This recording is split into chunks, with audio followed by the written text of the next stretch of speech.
Dr. Rob, what do you think the biggest misconception is about placing implants or implants in general? I think the biggest misconception about placing implants is that dental implants are a commodity. And I talk about implant design a lot, and implants are not a commodity. And when we say a commodity, what we mean is water is water is water. You know, like it used to be that water was all a commodity. And then we have people like Evian and Fuji that come along and they make it not a commodity anymore. Now you're paying a premium for the water, okay? But dental implants are not all made the same. And I think the biggest misnomer is that all implants work. We hear people say this all the time, all implants work, and then I follow that up with that is absolutely true to different leveling degrees of success. So yeah, they all work, but some fail quicker than others, you know, and some have more complications than others. So at the end of the day, probably the biggest thing that I see is dental implants are not all made the same. And if you just start with the most primitive, simple, topic, if you just talked about material itself, you would say, well, they're all made out of titanium, right? And yeah, most of them are made out of titanium. So if we just stay in the titanium family, there's different grades of titanium. And many of the implants are made with a softer metal and a grade 4 titanium rather than the grade 23 medical grade titanium alloy. And so you say, well, what's the difference? So the difference is nearly 40% increase in strength. A 40% increase in strength, that's huge. Imagine that you've got a titanium driver and your buddy has a titanium driver and theirs can hit the ball 40% further, right? So you drive 100 yards and they drive 140 yards. Like you'd be like, wow, I'd like to have that titanium driver, not the one I have, right? So having just the right material is so important. And the fact is that sometimes we press a dental implant into a solution that it in itself is not 100% happy with. In other words, we push the envelope for the solution. For instance, you might just think of a cantilever, okay? So implants can tolerate cantilevers, but they don't like them at all. And so if they had their choice, if they could speak, if they could open their mouth, the first thing out of their mouth is say, please no cantilevers, or minimize the cantilevers, or make them low, like small, right? Because what happens is the cantilever transfers forces into bending moments. It wants to bend the implant, the abutment screw, and the pros. And when you put those components into a bending moment, things break. Pros screws become loose. The cement delaminates between your crown and your abutment. A lot of bad things happen. The implant can even break. So if you have a weak implant and it breaks in a bending moment, it can break. So now, imagine you have the same bending forces, the forces that are creating these bending moments, but you've got an implant that's 40% stronger. It may be the case that was your get out of jail card. That was your kitchen pass to, I put a solution in, it wasn't perfect, it wasn't ideal, it was less than ideal, but because I chose the stronger implant, I still don't have a problem, okay? And in my practice, what I want is 0 problems. I don't want to have any problems in my practice. I've got enough problems in my life. I have 5 kids and a wife and a house, and I got enough problems, right? Change the oil, right? There's enough things going on in your life to keep you busy with problems. If you can eliminate them where you can, it just makes your life simpler, and then you can focus on things that you enjoy, like a cup of coffee or a glass of wine, in my wife's case. So reducing the complexities is really, really important. And the best way to do that is to pick a great implant. Pick an implant that reduces your risks. That's the starting point. You start with the implant, and then you build everything on top of it.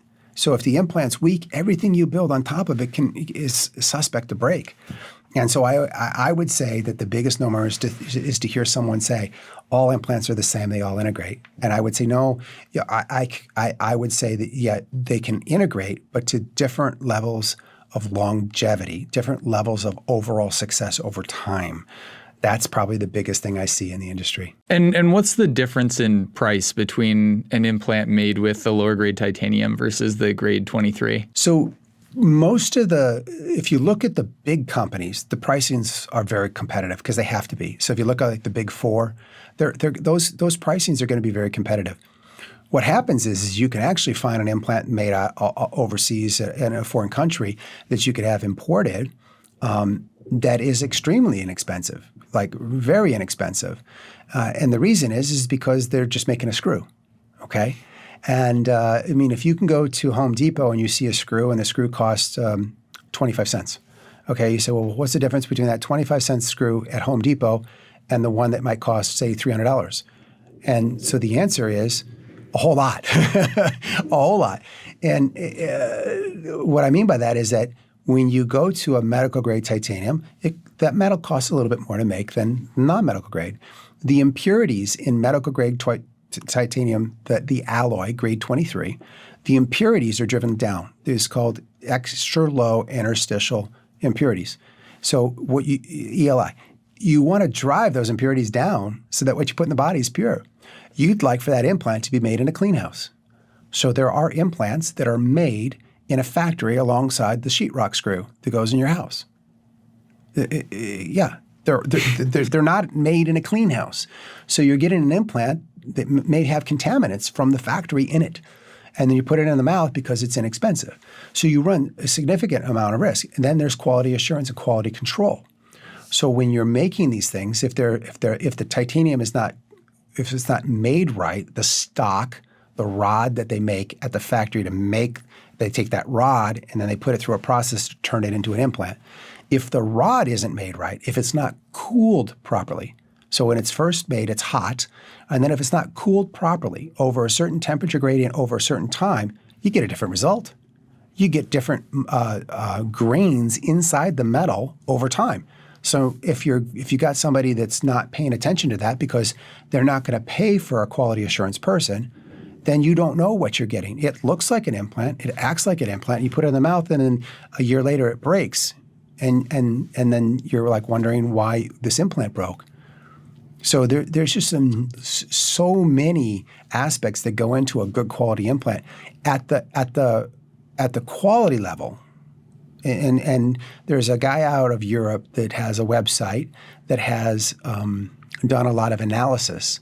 He'll procure implants from different companies, and then he'll look at them under a microscope, and then he'll do an analysis. And he's pretty much hated by all because he's done a really good job. And so everybody's like, and so at the high level, so the big corporations like Straumann, BioHorizons, Nobel, Zimmer, those guys, you're going to get a product that's going through the quality assurance solution, right? And those price points are almost the same. Some of them are a little bit high because they have they're carrying a brand recognition with them, and I don't believe that they're necessarily worth that. You're paying for a brand, so you got to be careful.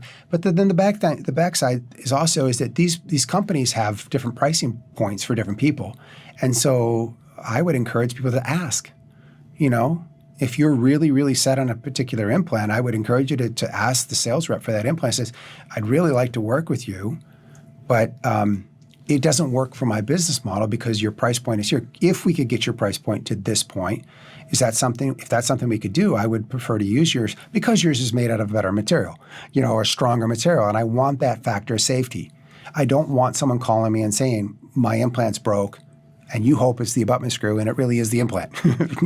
Because nobody wants that on their schedule for the day. It's a non-starter. Yeah, well, that's super useful information about potentially negotiating as well. Thanks for sharing all of that today. Appreciate your time. Absolutely.